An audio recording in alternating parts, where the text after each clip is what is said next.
और बांग्लादेश में बिगड़े हालातों की वजह से यहां भी यानी कि अपने देश में भी राजनीति काफी गर्मा गई है। बात अगर हम झारखंड की करें तो झारखंड में ये मुद्दा पहले से ही उठाया जा रहा था। बांग्लादेशी घुसपैठियों को लेकर पहले से ही बीजेपी सरकार को घेर रही थी और अब ऐसे में बांग्लादेश के हालातों पर चर्चा करते हुए निशिकांत दुबे ने सरकार पर बड़ा आरोप लगाया है। झारखंड से बीजेपी सांसद निशिकांत दुबे ने संसद में कुछ दस्तावेज दिखाते हुए दावा किया कि उनके पास अमेरिकी खुफिया एजेंसी CIA की डिस्क्वालिफाइड फाइलें हैं।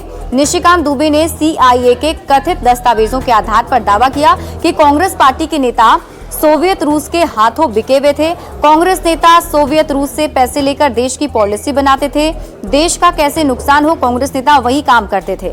उन्होंने आरोप लगाया कि कांग्रेस पार्टी देश को बदनाम करना चाहती है। कांग्रेस देश में ऐसे हालात पैदा करना चाहती है कि पीएम मोदी के खिलाफ पूरा माहौल बन जाए। तो ये कुछ आरोप निशिकांत दुबे की तरफ से लगाए गए हैं और ये हमला विपक्ष पर किया गया है।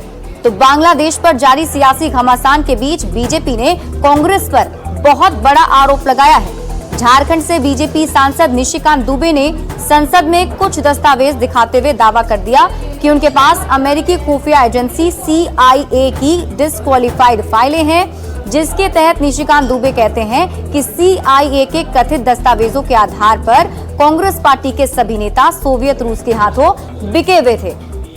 वो आरोप लगाते हैं कि कांग्रेस नेता सोवियत रूस से पैसे लेकर देश की पॉलिसी बनाया करते थे।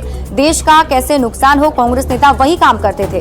उन्होंने ये भी आरोप लगाया कि कांग्रेस पार्टी देश को बदनाम करना चाहती है और कांग्रेस चाहती है कि देश में ऐसे हालात पैदा हो जाए जो पीएम मोदी के बिल्कुल खिलाफ हो।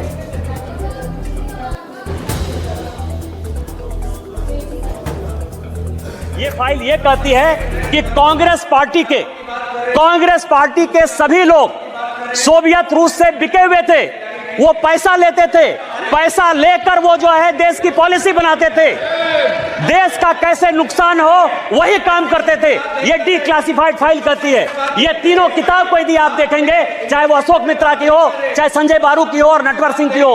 ये कांग्रेस पार्टी इस देश को बदनाम करना चाहती है, बर्बाद करना चाहती है, ऐसा सिचुएशन पैदा करना चाहती है कि प्रधानमंत्री मोदी जी के खिलाफ पूरा माहौल बने, इस देश के खिलाफ पूरा माहौल बने, लेकिन वो हम होने नहीं देंगे।